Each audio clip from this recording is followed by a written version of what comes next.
Welcome guys. Welcome to the YouTube channel of Rahul Chaudhary. Basically आज जो हम देखेंगे 14 जैन 2022 है। आज मकर संक्रांति का दिन है और मैं आपको आज से कराऊंगा द हिंदू जो न्यूज़पेपर है उसका डेली एनालिसिस हम फटाफट देखने की कोशिश करेंगे। जैसे यहाँ कैलेंडर लगा दिया है मैंने, 14 फ्राइडे है आज और एक जेंटल रिमाइंडर है कि 142 days are left for the UPSC prelims exam. और आप देख सकते हैं सक्सेस का पूरा मंत्र मैंने यहाँ पे लिखा हुआ है कि आप किस तरीके से एग्जाम में खुद को कंप्लीट कर सकते हैं। Just follow these rules and be stick to that, right. तो स्ट्रिक्ट और स्टिक आपको दोनों रहना है इस मामले में। तो 14 जैन 2022 का जो हिंदू एनालिसिस का आज अखबार का जो हम देखेंगे कि क्या क्या पढ़ने लायक था। खैर ज़्यादा कुछ नहीं था लेकिन फिर भी देख लेते हैं। सबसे पहला था अपना Indian state of forest report 2021। ये वो न्यूज़पेपर का आर्टिकल है जो कहता है कि forest tree cover in India up by 2200 square kilometre in 2 years, right. तो थोड़ा सा जान लेते हैं state of forest report 2021 basically release कौन करता है। तो MOEFCC यानी ministry of environment forest and climate change, तो ये इसको रिलीज करती है।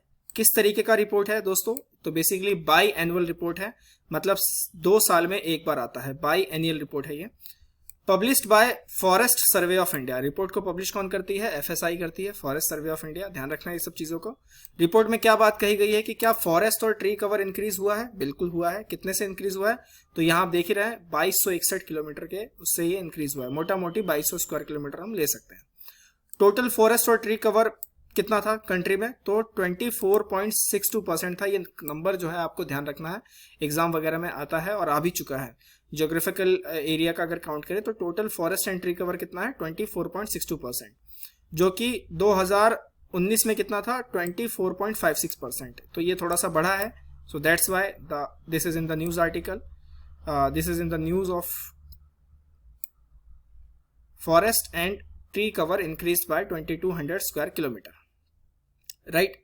अब इसमें जो चीजें आपको देखनी है कि टॉप 3 स्टेट्स जिसमें जो है फॉरेस्ट कवर इंक्रीज हुआ है कौन है। सबसे पहले है आंध्र प्रदेश, उसके बाद है तेलंगाना और फिर है ओडिशा। तो ये है 3 नंबर पे, आंध्र प्रदेश, तेलंगाना, ओडिशा। मध्य प्रदेश अभी भी जो है सबसे ज्यादा लार्जेस्ट फॉरेस्ट कवर है यहाँ पर, फॉलोड बाय अरुणाचल प्रदेश, छत्तीसगढ़, ओडिशा और Maharashtra. Top 5 states as a percentage of their total area, उसमें आता है Mizoram, Arunachal Pradesh, Meghalaya, Manipur, Nagaland. The accuracy of forest cover classification has been assessed 92.99, यानी मोटा मोटी 93%।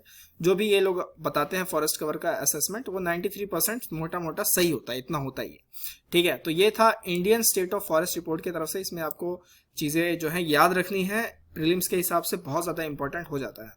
उसके बाद नेक्स्ट इंडिया श्रीलंका रिलेशंस के ऊपर है। तो इसमें हमने अपना एक मैंने वीडियो अपलोड कर दिया है, राइट। जो वीडियो मैंने अपलोड किया है वो इंटरनेशनल रिलेशंस का दिसंबर का पूरा कंपाइलेशन मैंने आपको दे दिया। उसमें हमने पूरा इंडिया श्रीलंका के सारे रिलेशंस को अच्छे से डिस्कस किया है। बस उसमें थोड़ा सा ये है कि जो करेंसी स्वैप का चला था कि भारत और श्रीलंका के बीच में $400 मिलियन का जो करेंसी स्वैप होगा, उसमें उन्होंने $500 मिलियन और ऐड किया है और इसको एक्सटेंड कितना कर दिया है, $900 मिलियन का इसको कर दिया है। तो बाकी जो सारी चीज़ें हैं आप दिसंबर वाला वो जो वीडियो है उससे आप रेफर कर लीजिएगा।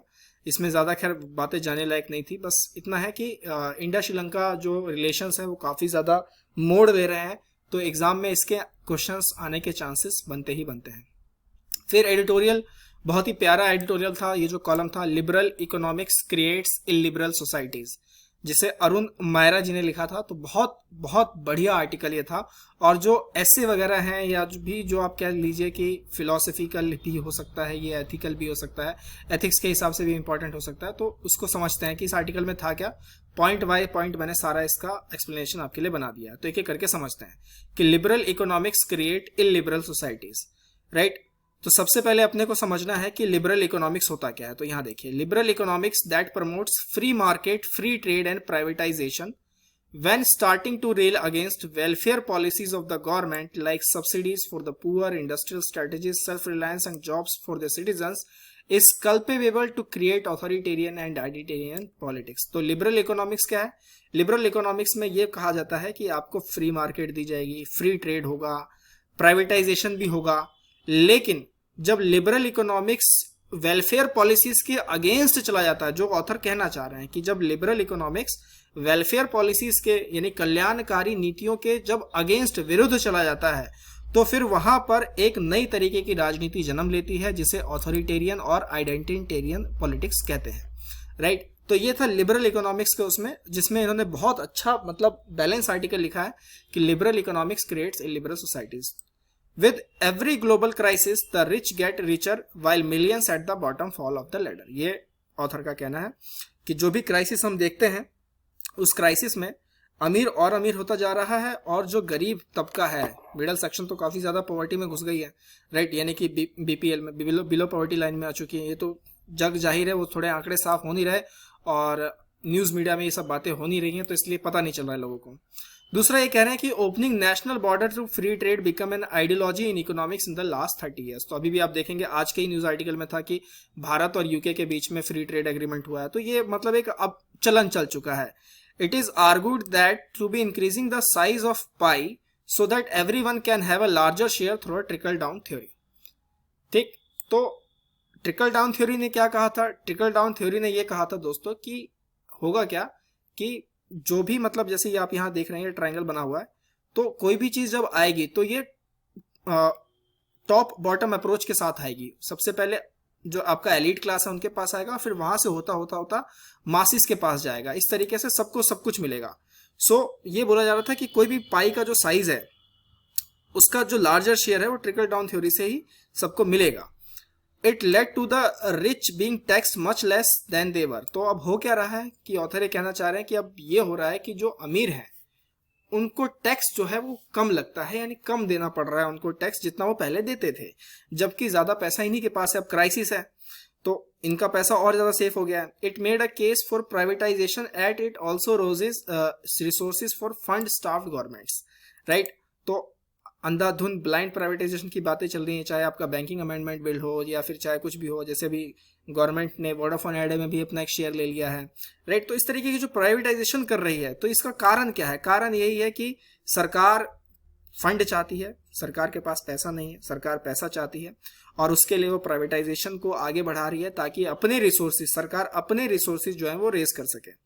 दूसरा जस्टिफिकेशन ये भी दिया जाता है कि प्राइवेटाइजेशन करेंगे तो जो डिलीवरी होगी सर्विसेज की उसमें एफिशिएंसी आएगी, लेकिन लोग ये पूछना भूल जाते हैं कि इसमें इक्विटी कहाँ है। ये बहुत ही बड़ा एथिकल क्वेश्चन इस पे खड़ा हो जाता है कि ठीक है प्राइवेटाइजेशन आप कर लीजिए लेकिन उसमें इक्विटी कहाँ है? प्राइवेटाइजेशन आप करेंगे तो अमीर तबका और अमीर हो जाएगा, गरीब तबका और गरीब रहेगा, तो इससे फायदा क्या हुआ?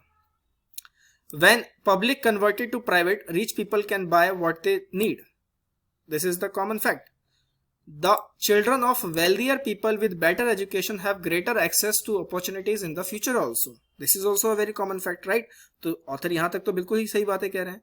But for poor with not enough in the present, they lose hope for future and thereby lose hope in their governments, right? और फिर वहां से क्या जन्म लेता है? वहां से फिर रिवोल्ट, रिवोल्यूशन, ये सारी चीजें आती हैं। हिस्ट्री ने बताया है, history shows that whenever hopelessness spreads in society, it is a fertile ground for messianic saviors who whip up pride in citizens' identities to distract them from their woes, right? तो ये सब जो है आप ध्यान रखना, क्योंकि यूपीएससी की जो लैंग्वेज हो चुकी है, या यूपीएससी ही नहीं, क्योंकि आपको ऐसे राइटिंग तो आप चाहे आरबीआई ग्रेड बी का एग्जाम ले लीजिए, सेबी ग्रेड ए का एग्जाम ले लीजिए, ऐसे राइटिंग तो आपको करनी है। तो इस तरीके के लाइन्स आप जब वहां लिखेंगे ना तो बहुत बढ़िया मार्क्स आपको वहां पे मिलेंगे।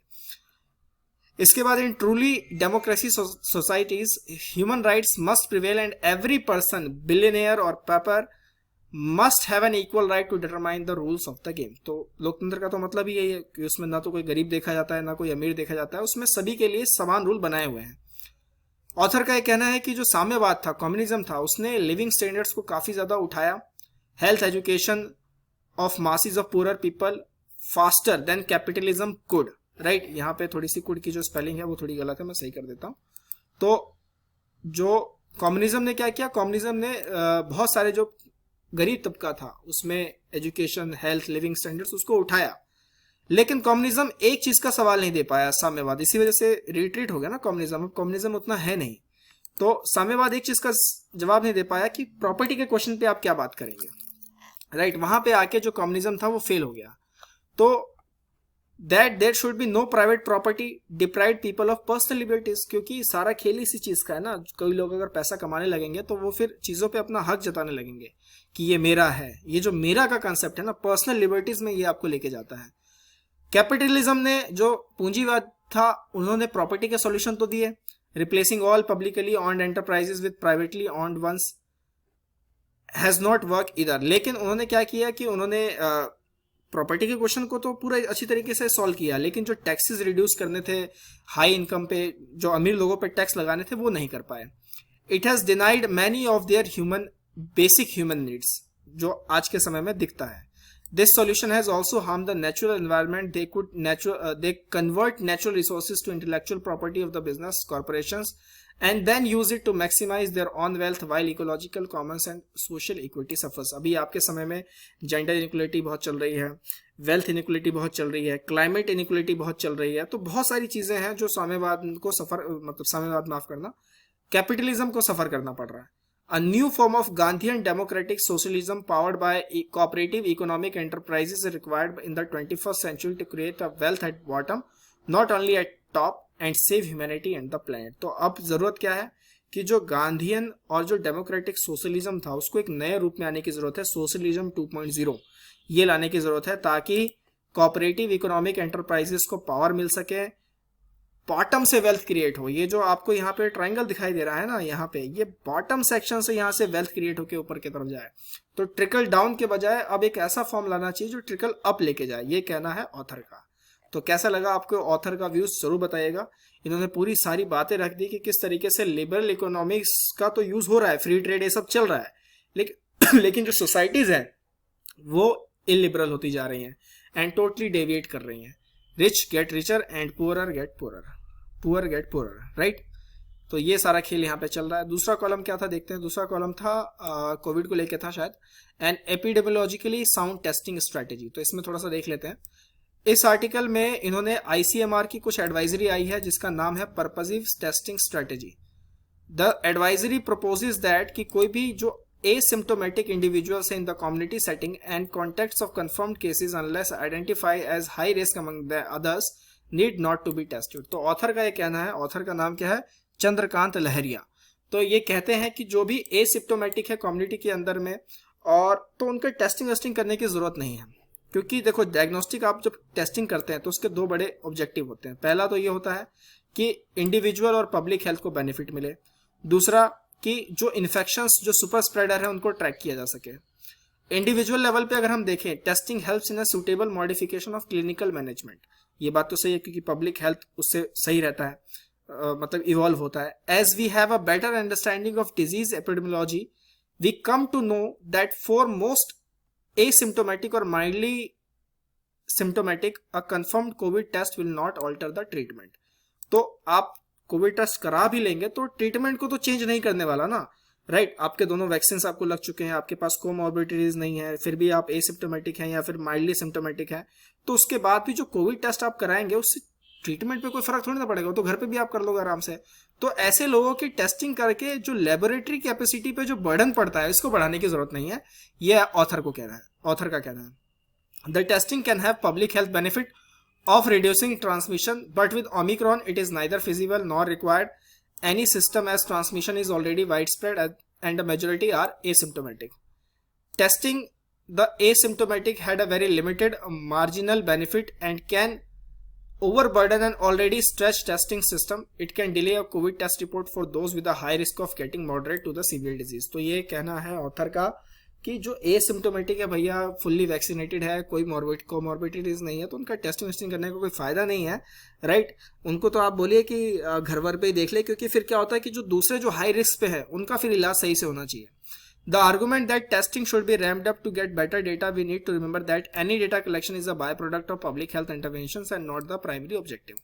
Till now, अभी तक जो हमारी स्ट्रैटेजी रही है वो ट्रीटमेंट ओरिएंटेड रही है, लेकिन अब जो स्ट्रैटेजी रखनी है वो पब्लिक हेल्थ को ध्यान में रख के रखनी है और जो एपिडेमियोलॉजिकली भी साउंड करे ऐसा एक स्ट्रैटेजी बनाने की जरूरत है। तो ये कहना है चंद्रकांत लहरिया जी का इसमें कि N epidemiologically sound testing strategy. तो थोड़ा स्ट्रैटेजी बदलने की जरूरत है। ऐसा नहीं कि सभी की आप ट्रीटमेंट करना शुरू कर दें, जो सही हो सकते हैं घर पे बैठ के उनको घर पे रहने दीजिए, उनको फिर क्या जरूरत है, राइट।